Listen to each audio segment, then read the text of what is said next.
Bismillahirrahmanirrahim. Assalamualaikum warahmatullahi wabarakatuh. Alhamdulillahi ala ihsanih wa syukru lahu ala taufiqihi wa amtinanih. Wa ashhadu an la ilaha illallah wahdahu la syarikalah ta'ziman li sya'nih. Wa ashhadu anna Muhammadan abduhu wa rasuluhu da'i ila ridwanih. Allahumma salli wa sallim wa barik alaihi wa ala alihi wa sahbihi wa ashabihi wa ikhwanih. Para akhwat dan ummahat yang semoga senantiasa dirahmati Allah Azza wa Jalla. Kita bersyukur kepada Allah, alhamdulillah atas segala nikmat sehingga pada sore hari ini kita masih bisa melangkahkan kaki menuju masjid ini guna membaca kembali tarjamah dari kitab Al-Adab Al-Mufrad karya Al-Imam Al-Bukhari rahimahullah ta'ala dengan terjemahan dari Syekh Dr. Muhammad Luqman As-Salafi hafidhahullah. Dan pada sore hari ini kita masuki bab 218, lemah lembut dalam mencari ma'isyah, penghidupan. Hadis nomor 471.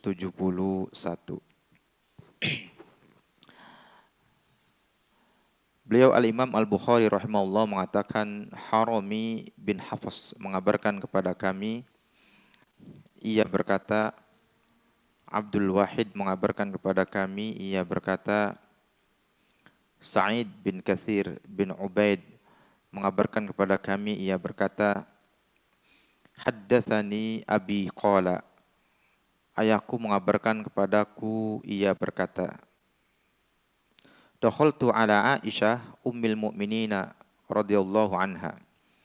Aku pernah menemui Aisyah ummul mu'minin radhiyallahu anha. Faqalat, lalu ia berkata, amsik hatta ukhita naqbati. Tunggu sebentar hingga aku selesai menjahit pakaianku. Fa amsaktu, lalu aku menunggu sebentar. Faqultu, kemudian setelah itu aku berkata, ya ummal mu'minin, wahai ummul mu'minin, law kharajtu fa akhbartuhum la'udduhu minki bukhlan. Seandainya aku keluar dan aku memberitahu mereka mengenai kondisimu ini, niscaya mereka akan menganggapmu bakhil. Yaitu kondisi Aisyah sedang apa? Sedang menjahit pakaian. Qalat absir sya'naka. Lalu ia berkata, biarlah. Innahu la jadida liman la yalbas al-khalaqa. Sesungguhnya tidak ada yang baru bagi siapa yang tidak berpakaian usang. Ya.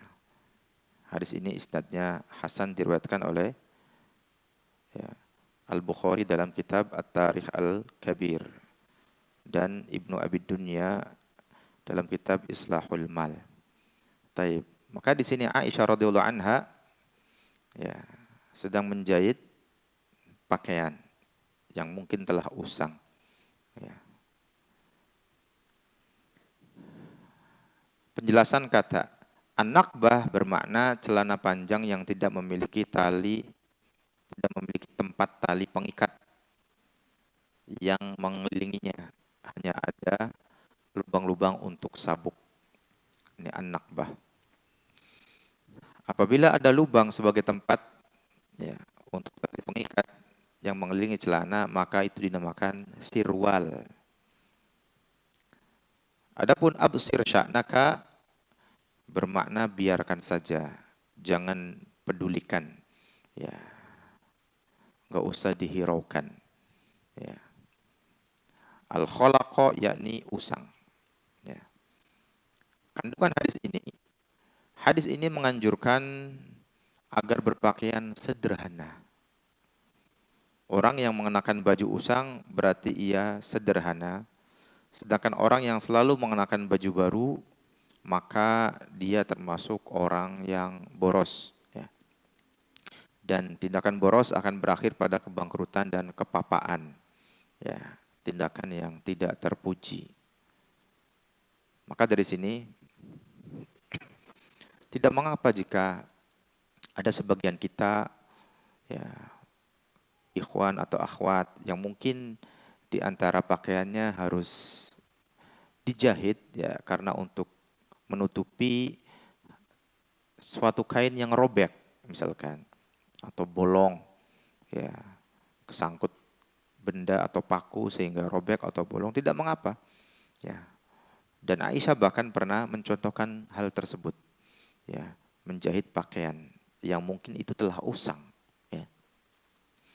Dan tidak perlu malu, yang penting aurat tertutup dengan sempurna. Justru yang harusnya malu adalah mereka yang pakaiannya terbuka, padahal itu adalah pakaian yang baru, bisa jadi seperti itu, namun terbuka atau bahannya terasa kurang, ya, atau sempit dan seterusnya, yang tidak menutupi aurat secara sempurna. Nah, mereka yang berpakaian seperti itu hendaknya malu kepada Allah, ya. Setelah itu juga malu kepada manusia, ya, karena sungguh ini adalah bukan, ya, mencontohkan kebaikan, ya. Bahkan ini adalah sebuah dosa dan kemaksiatan. Bab 219, karunia yang didapat setiap hamba atas sikap lemah lembut. Hadis 472.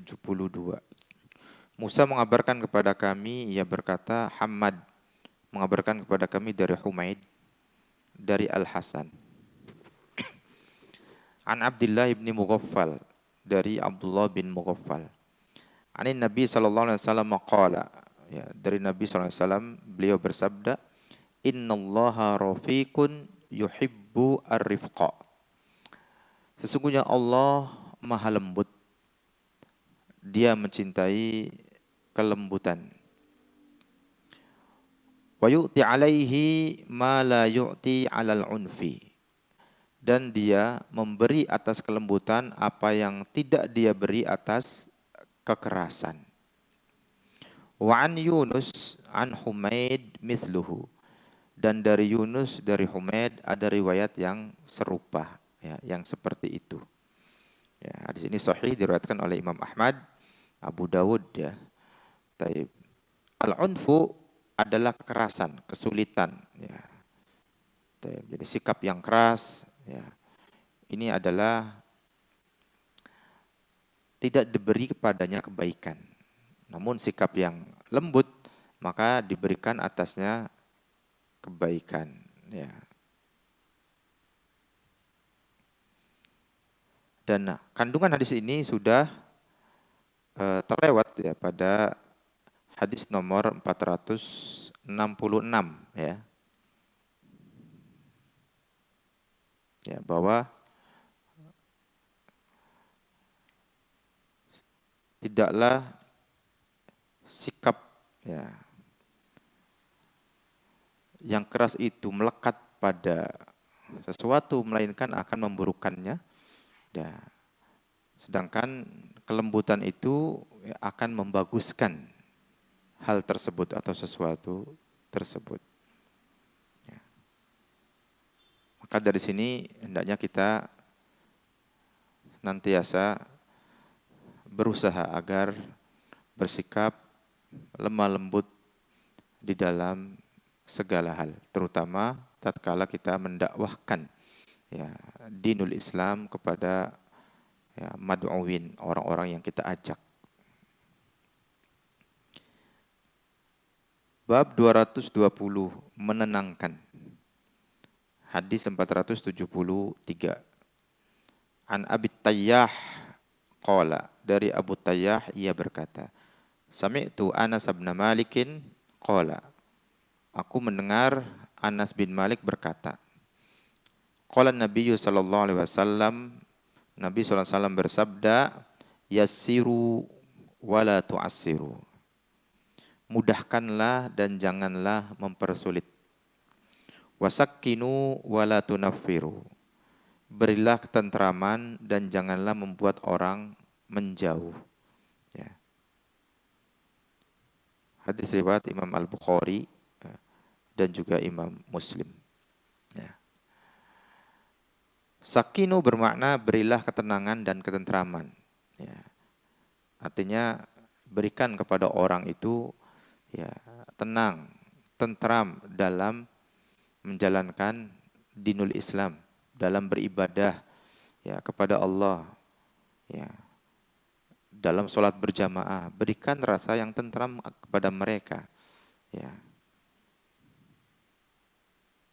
La tunafiru, jangan membuat orang lain lari dengan perbuatan-perbuatan yang memberatkan mereka. Ya. Taib. Contohnya mungkin diantaranya seorang imam yang imami sholat terlalu panjang bacaannya sehingga ini dapat ya menjadikan orang menjauh dari masjid, dari sholat berjamaah. Diringankan ya. Adapun kandungan hadisnya yang pertama, hadis ini memerintahkan agar mempermudah setiap urusan. Ya.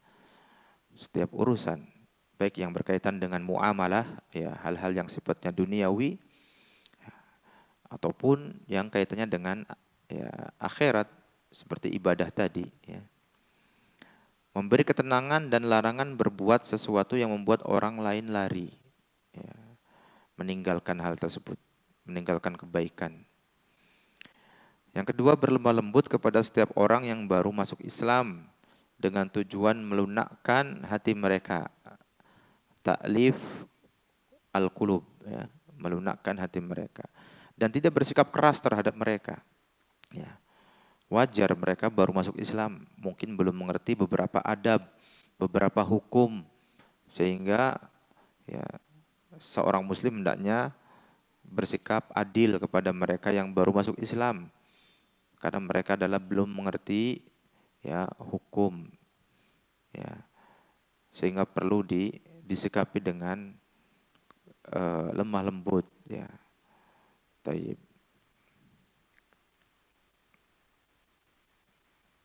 Yang ketiga, memberi nasihat kepada para pemimpin, walaupun mereka adalah orang-orang yang memiliki banyak keutamaan dan kebaikan, ya, seperti Mu'ad dan Abu Musa radhiyallahu anhuma.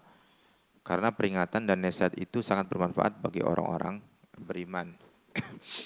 Ya, tentu memberi nasihat kepada pemimpin harus ya dengan adab, ya, ya, sebisa mungkin penuh dengan kelembutan, ya, empat mata, ya, sehingga ini adalah nasihat yang baik, tidak kemudian menjadikan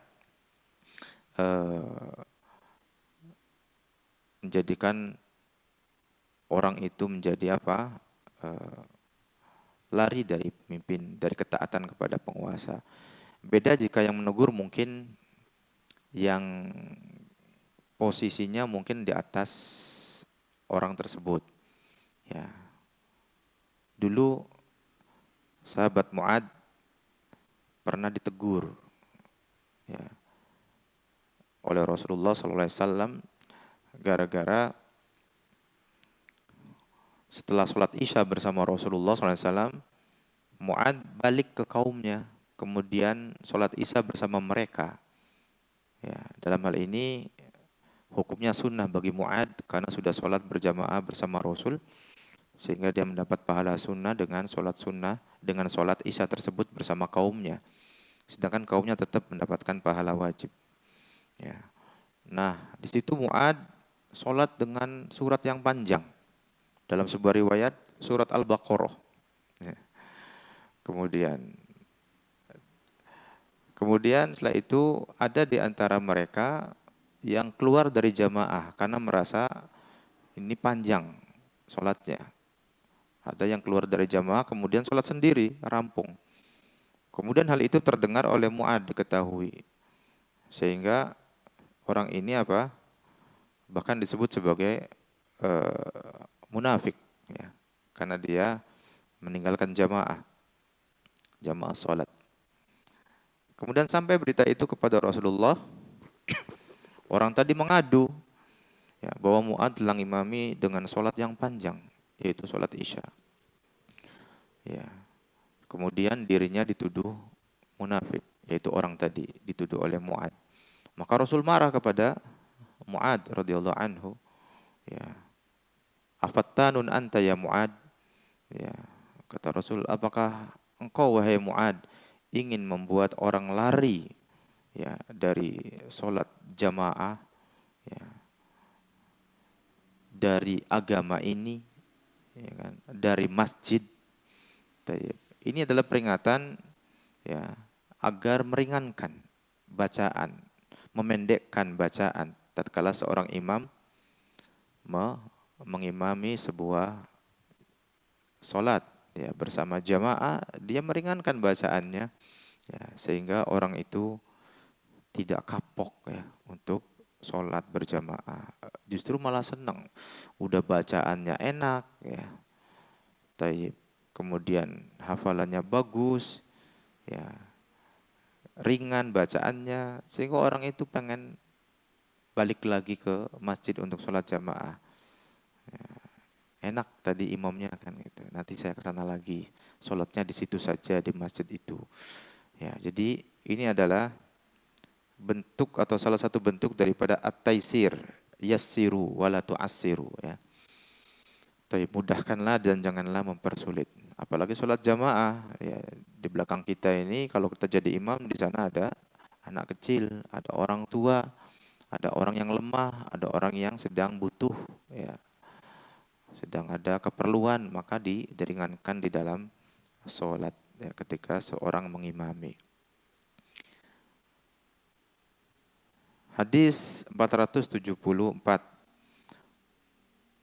Qutaibah mengabarkan kepada kami, ia berkata, Jarir mengabarkan kepada kami dari Atha, dari ayahnya, an Abdullah bin Amr, dari Abdullah bin Amr. Qala, ia berkata, nazala daifun fi bani Israel. Seorang tamu datang kepada Bani Israel. Wa fid dari kalbatun lahum. Dan di rumah itu ada anjing betina milik mereka. Faqalu ya kalbah. Mereka lalu berkata, wahai anjing betina, la tanbahi ala doifina. Jangan menggonggong kepada tamu kami. Fasihnal jira'u fi batniha. Maka anak-anak anjing di perut anjing itu mengeluarkan suara. Fadzakaru linabiyyin lahum. Mereka lalu menceritakan hal tersebut kepada nabi mereka. Faqala, nabi itu lalu berkata, inna mathala hadha kamathali ummatin takunu ba'dakum. Sesungguhnya perumpamaan ini seperti suatu umat yang akan datang setelah kalian. Yaglibu sufaha'uha ulama'aha. Orang-orang bodoh di antara mereka mengalahkan ulama mereka. Ya. Hadis ini dihukumi dhaif ya, karena Atha adalah rawi yang dipercaya tetapi hafalannya bercampur aduk ya. Sementara riwayat Jarir dari Atha terjadi setelah hafalan Atha bercampur aduk. Adapun kandungannya, bahwa hadis ini menerangkan pentingnya mempersiapkan suasana yang tepat dan cocok untuk menyambut tamu. Sehingga mereka akan merasakan ketenangan pikiran dan jiwa mereka benar-benar bisa tenang. Dan kita sudah tahu bahwa menyambut tamu atau memuliakan tamu adalah sebuah syariat yang agung. Ya. Man kana yu'minu billahi wal yawmil akhir falyukrim dhaifahu. Ya, barang siapa yang beriman kepada Allah dan hari akhir, hendaknya dia memuliakan tamunya. Maka penting tatkala mau menyambut tamu, suasana disiapkan senyaman mungkin. Ya, setenang mungkin, setentram mungkin, sehingga tamu itu merasa nyaman. Ya. Kemudian yang kedua, tidak memberi kesempatan kepada orang-orang yang jahil, orang-orang yang bodoh, untuk memegang berbagai jabatan. Yang pada gilirannya mereka akan menguasai dan menekan ulama-ulama mereka sehingga hancurlah urusan umat. Ya. Inilah salah satu pentingnya kaum muslimin Ahlus Sunnah wal Jamaah mempunyai hubungan yang baik dengan penguasa, ya, sehingga mereka tidak mudah kemudian dihasut untuk menekan para ulama Ahlus Sunnah, ya. Dan kita menyerahkan urusan kepada orang yang ahlinya, ya, bukan kepada orang yang tidak ahli, orang yang bodoh sehingga akan membuat hancur urusan tersebut. Maka ya, fas'alu ahla dzikri in kuntum la ta'lamun. Ya, kita ya perlu bertanya kepada orang yang mengerti, ahlu dzikr, ahlul ilm. Ya, ahlu dzikr ay ahlul ilm. Para ulama, ketika kita tidak mengerti, kita bertanya kepada mereka. Tidak bertindak sendiri, tidak berpendapat sendiri, apalagi dalam urusan yang menyangkut perihal orang banyak, kepentingan orang banyak. Kemudian setiap orang berbicara, ini akan menjadi rusak urusan. Ya. Maka lebih baik diam. Jika kita tidak mengerti, ya, atau masih ragu, atau ada kabar-kabar yang kita tidak mengerti kebenarannya, kita diam. Ya. Kita memperbanyak islahun nafas, perbaikan diri saja, ya. Memperbanyak muhasabah diri, ya. Namun setiap orang berpendapat, apalagi kemudian sampai di share di medsos, sehingga kemudian banyak sekali pendapat yang berseliweran, ya, dalam berbagai macam urusan, apalagi urusan-urusan yang besar, ya, ini menjadi gaduh, ya. Bab 221, sikap keras. Hadis 475. Abul Walid mengabarkan kepada kami, ia berkata, Syu'bah mengabarkan kepada kami, Anil Miqdam ibni Syuraih. Qala, dari Al-Miqdam bin Syuraih ia berkata, Sami'tu abi qala, aku mendengar ayahku berkata, Sami'tu Aisyah taqul, aku mendengar Aisyah berkata, Kuntu ala ba'irin fihi su'ubatun. Aku pernah berada di atas unta yang padanya ada satu kesulitan. Faja'altu adribuhu. Ya, kata Aisyah, sehingga aku mencambuknya. Ya, sehingga aku mencambuknya. Mencambuk unta tersebut. Faqala Nabi SAW, lalu Nabi SAW bersabda, Alaiki birrifqi. Engkau harus berlemah lembut. Fa inna rifqa la yakunu fi syai'in illa zanahu. Karena tidaklah kelemah lembutan ada pada sesuatu melainkan ia akan mempereloknya, akan membaguskannya. Wala yunza'u min syai'in illa syanahu. Dan tidaklah kelemah lembutan dicabut dari sesuatu melainkan itu akan memburukkannya, menjadikan sesuatu itu buruk. Ya. Hadis sahih, ya, dan sudah berlalu pada hadis nomor 469. Ya. Maka dari sini bahkan kepada hewan sekalipun, ya, seseorang berlemah lembut. Di sini Aisyah ditegur oleh Rasulullah SAW tatkala mempunyai kesulitan berada di atas onta, kemudian mulai mencambuknya. Ditegur oleh Rasulullah, alaiki birrifqi. Ya, engkau harusnya berlemah lembut. Ya. Tayyib.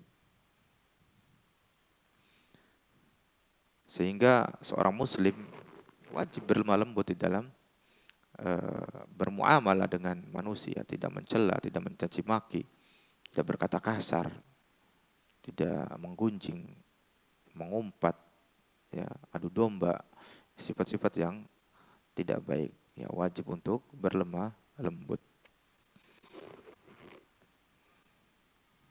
Hadis 476. Shadaqah mengabarkan kepada kami, Ibnu Ulayyah mengabarkan kepada kami dari Al-Jurairi.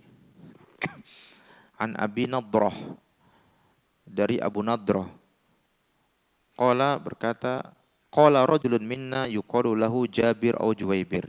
Seorang laki-laki di antara kami yang sering dipanggil dengan Jabir atau Juwaibir berkata, Talabtu hajatan ila Umar fi khilafatihi.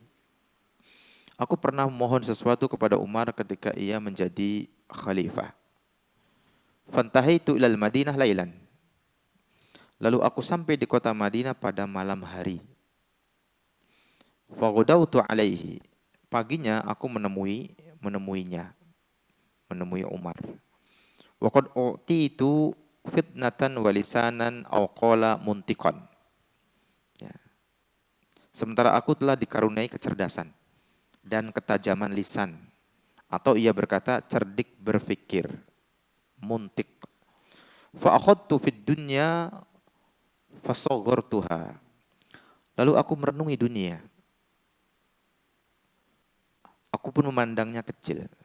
Aku pun memandangnya kecil, yaitu dunia tadi. Fataraktuha la taswa syai'an. Maka aku meninggalkannya tidak setara apapun. Wa ila janbihi rajulun abyadu sya'ri abyadu thiyab. Di sampingnya ada seseorang yang berambut putih dan berbaju putih. Ya. Di sampingnya Umar ada seseorang yang berambut putih dan berbaju putih. Faqala lamma faragtu. Orang ini lalu berkata ketika aku telah selesai berkata, kullu qaulika kana muqariban.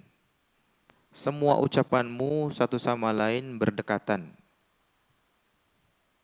Illa wuku'aka fid dunya.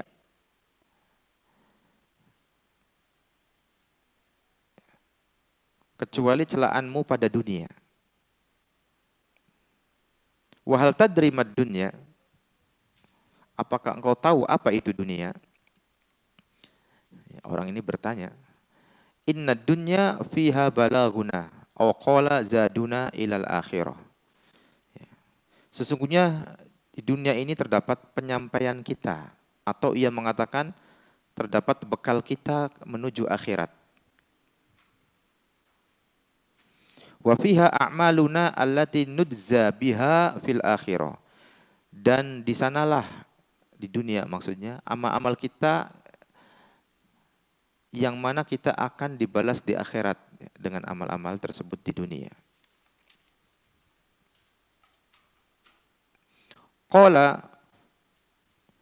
fa akhadha fid dunya rajulun huwa a'lamu biha minni. Ya. Lalu ia berkata,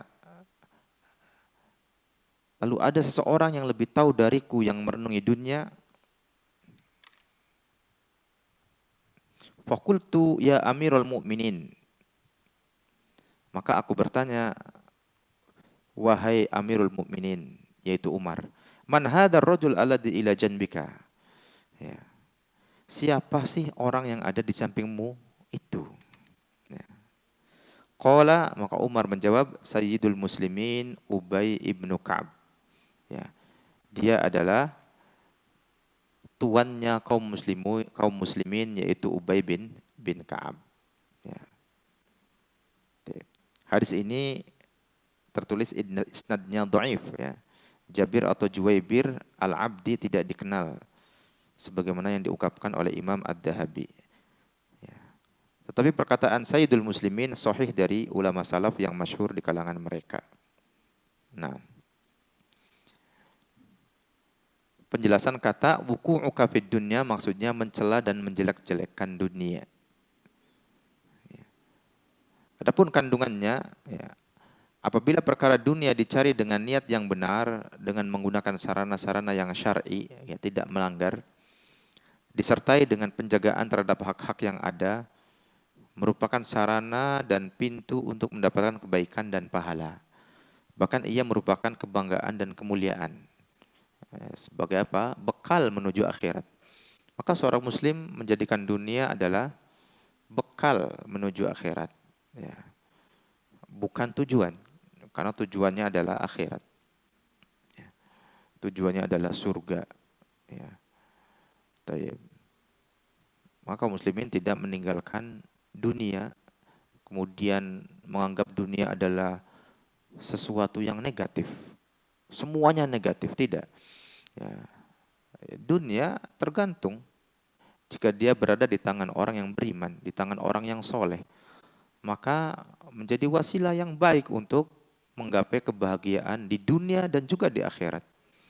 Ya. Namun ketika dunia dikuasai oleh orang-orang kafir, oleh orang-orang yang jahat, maka ya bisa digunakan oleh mereka untuk keburukan, untuk kejahatannya, untuk menyerang kaum muslimin, ya, untuk menyerang ahlus sunnah, ya. Taib.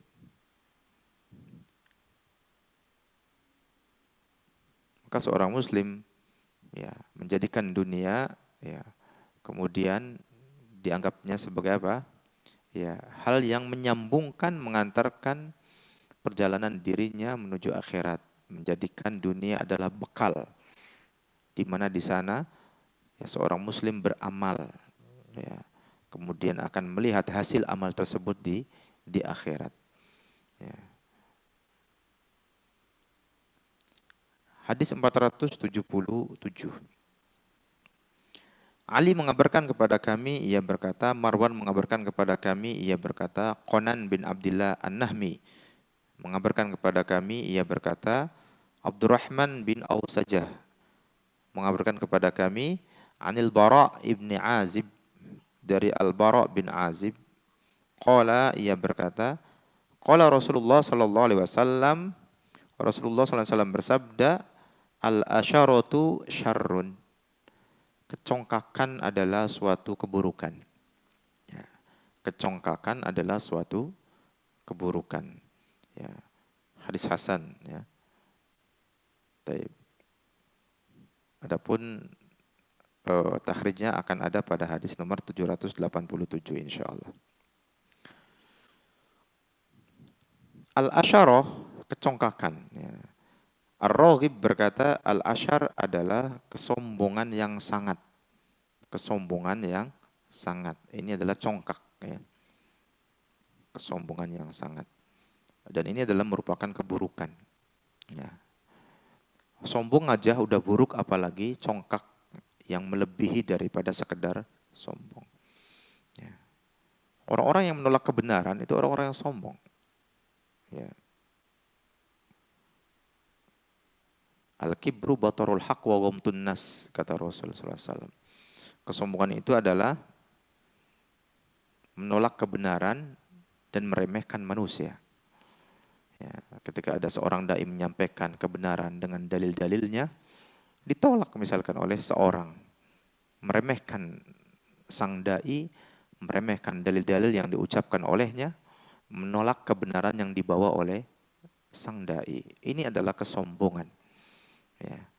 Maka seorang muslim ketika ada seorang dai menyampaikan ya, dalil-dalil dari Al-Quran dan dari Al-Hadis, dari Sunnah, ya, dengan pemahaman para sahabat, ya, hendaknya tidak kemudian menutup hati, ya, menolaknya mentah-mentah, ya, gara-gara dia apa? Tidak sesuai dengan apa yang disampaikan terhadap kebiasaan amalia-amalia dia yang mungkin sudah dia terbiasa dengan amalia tersebut sejak kecil. Ya. Hendaknya kita apa? Melihat lagi apakah selama ini kita sudah benar di dalam beribadah, tata caranya, bacaan-bacaannya, gerakan-gerakannya, niatnya dan seterusnya. Ya. Apakah seperti itu misalkan? Sehingga ya jangan sampai ada pada diri seorang muslim sifat sombong, menolak kebenaran, meremehkan manusia. Ya. Dan ini terjadi ya, sebagian orang kemudian menolak ya. Bahkan sebelum dai datang untuk tabligh akbar misalkan sudah ditolak duluan.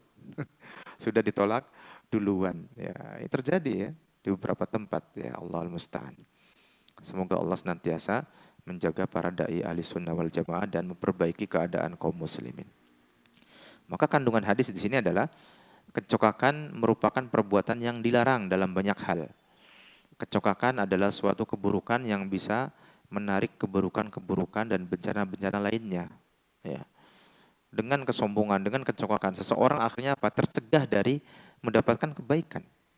Apa itu? Ya, taufik dan hidayah dari Allah. Ya. Coba kalau dia membuka hatinya misalkan, insya Allah kemudian Allah akan membukakan hati orang tersebut menuju hidayah, hidayah sunnah. Ya. Orang-orang yang non Muslim misalkan belum mengenal Islam, jika mau membuka hatinya, tidak a priori terlebih dahulu terhadap Islam, ya, tidak memandang buruk dulu terhadap Islam, ya, bahkan dia mungkin mencari, ya, sesuatu yang hilang selama ini dari dirinya, maka insya Allah akan sampai dengan izin Allah. Ya. Namun ketika seseorang menolak duluan, ya, maka terkadang berat untuk mendapatkan hidayah. Ada juga orang yang menolak duluan, namun kemudian, ya, di kemudian hari juga mendapatkan hidayah. Namun, ya, sebagai seorang Muslim hendaknya, ya, tidak merasa aman dengan Islam yang selama ini dia pegang, ya, kemudian menganggap itu menjadi hal yang aman-aman saja, ya, tidak pernah mengoreksi bagaimana ibadahnya, bagaimana akidahnya, ya, yang selama ini dia lakukan, apakah sesuai dengan petunjuk Rasulullah atau tidak. Karena sebagaimana kita tahu bahwa syarat diterimanya amal, ya, adalah ikhlas dan sesuai dengan tuntunan Nabi Muhammad SAW. Maka setiap Muslim mengoreksi, melihat kembali amalan-amalannya, apakah sesuai dengan dua syarat diterimanya amal tadi atau belum. Ya, kalau belum, segera untuk apa? Memperbaiki diri, ya, dan meminta tentunya kepada Allah agar dimudahkan untuk, ya, mendapatkan petunjuk kepada jalan yang lurus. Taib. Ya, mungkin sampai di sini dulu, ya, sampai bab 221. Nah, barangkali ada satu pertanyaan. Taib, sampai di sini dulu. Kita tutup dengan doa kafaratul majlis. Subhanakallahumma bihamdika asyhadu an la ilaha illa anta astaghfiruka wa atubu ilaik. Assalamualaikum warahmatullahi wabarakatuh.